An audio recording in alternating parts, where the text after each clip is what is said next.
नमस्कार, मैं हूं आपके साथ मनीष और आप देख रहे हैं योगिक फिटनेस। आज के इस वीडियो में हम बात करने की कोशिश करेंगे कि बैचलर ऑफ साइंस इन योगा के लिए सिलेबस क्या है। बहुत सारे लोगों को पता लग गया होगा कि अगर आप दिल्ली में योग की फील्ड में अपने करियर को एक नई ऊंचाई देना चाहते हैं तो उसके लिए सबसे बेहतरीन इंस्टीट्यूट क्या है। उसके लिए Morarji Desai national institute of yoga बहुत बेहतरीन एक संस्थान है और इसका प्रोसीजर मैंने आपको बताया था कि इसमें आप एडमिशन कैसे ले सकते हैं। और एडमिशन का फॉर्म अप्लाई करने के बाद जो सबसे बड़ा सवाल होता है, जो बहुत लाजमी भी है, कि इसके लिए सिलेबस क्या है, क्योंकि जब तक आपको सिलेबस पता नहीं होगा आप सही डायरेक्शन में जा नहीं पाएंगे।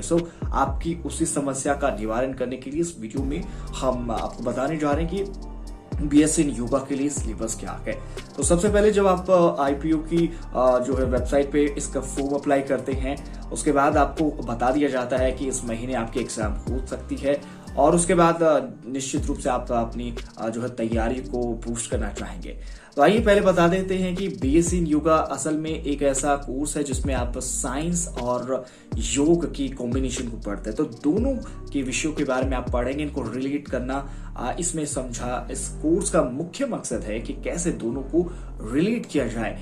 तो और इसके लिए फिर मैंने पहले कहा कि अगर आप इस कोर्स में अप्लाई करना चाहते हैं तो फर्स्ट जो बहुत बेसिक नीड है वो ये है कि आप एक साइंस स्टूडेंट होने चाहिए। आई मीन टू से कि आपके पास आपने जो 12th में थी, आपके पास नॉन मेडिकल या फिर मेडिकल होना बहुत ज्यादा जरूरी है।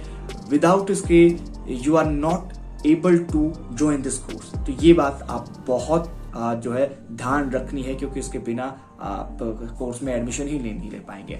तो देखिए, सबसे पहले अगर इस कोर्स की बात करें तो इस कोर्स में जो है क्या क्या सब्जेक्ट पूछे जाते हैं, तो पर आप देख सकते हैं सबसे पहले इसमें जो है फिजिक्स आती है 30 नंबर की, और इसके बाद मैथ्स भी 30 नंबर का होता है, और केमिस्ट्री भी 30 मार्क्स की, और बायोलॉजी भी 30 मार्क्स की, और 15 नंबर जो होते हैं वो होते हैं आपके जनरल अवेयरनेस के और इंग्लिश एंड कंप्रीहेंशन की भी।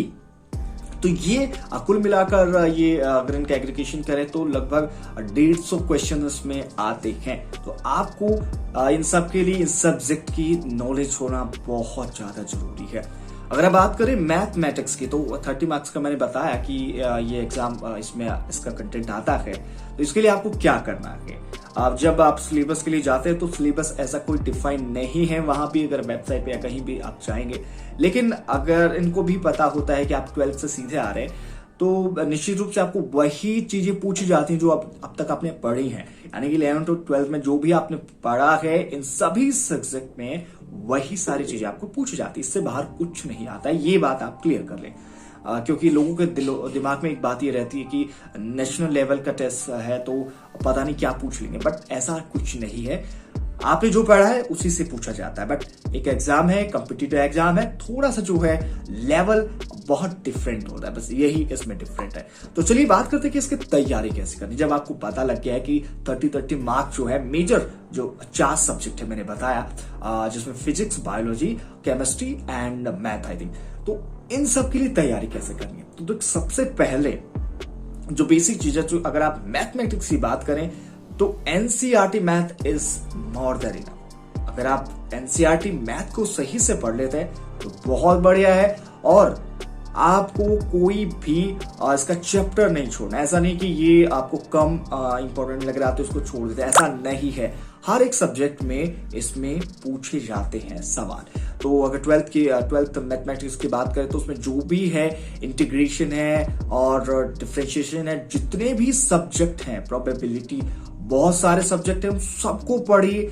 और मैं ही कह रहा हूं एनसीईआरटी के जितने भी सवाल हैं उनको आप कीजिए, और 11th को भी आप हल्के में ना ली। जितने भी उनके चैप्टर्स है सबको रिवाइज करिए। और बेसिक बात अगर मैं इसमें कहूं तो कंसेप्ट अगर आपको आता है इन सब चैप्टर्स के तो आपके लिए कोई समस्या नहीं होगी। फिजिक्स में भी सेम रूल अप्लाई होता है कि अगर आप एनसीईआरटी पढ़ लेते हैं और बहुत ज्यादा डीप में नहीं जाना।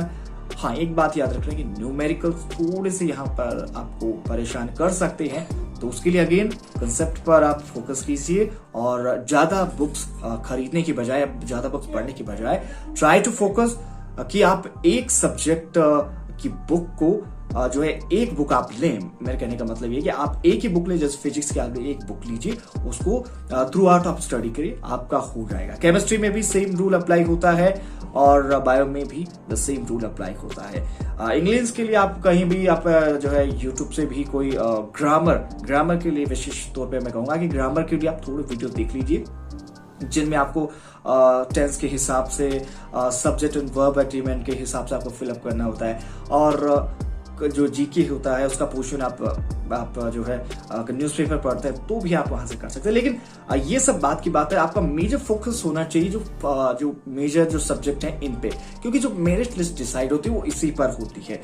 आप बहुत अच्छा स्कोर करते हैं क्योंकि एक जो क्वेश्चन होता है उसके 4 मार्क्स हैं, तो और इसमें डिडक्शन भी अगर आप गलत करेंगे तो नंबर भी आपके डिडक्ट होते हैं।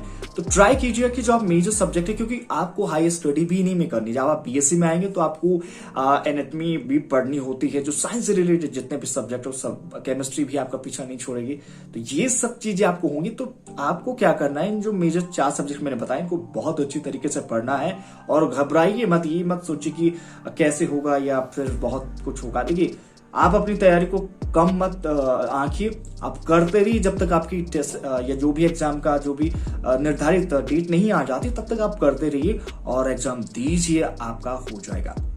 मैं आशा करता हूं कि इस जो है टॉपिक से रिलेटेड, जो कि सिलेबस से रिलेटेड आपका सवाल था, शायद आपके जो है सोल्यूशन हुआ होगा। अगर आपका कोई सवाल अब भी बाकी है तो let me know in the comment box की, और मैं उस पर जरूर से जैसे भी वीडियो बनाकर या फिर आप पर रिप्लाई करके मैं आपका जरूर से आपको रेस्पॉन्स दूंगा। होप करता हूं कि आप सभी कोई बात समझ में आई होगी। इसी के साथ मुझे अलविदा दीजिए, मिलते हैं एक अन्य वीडियो के साथ, तब तक के लिए।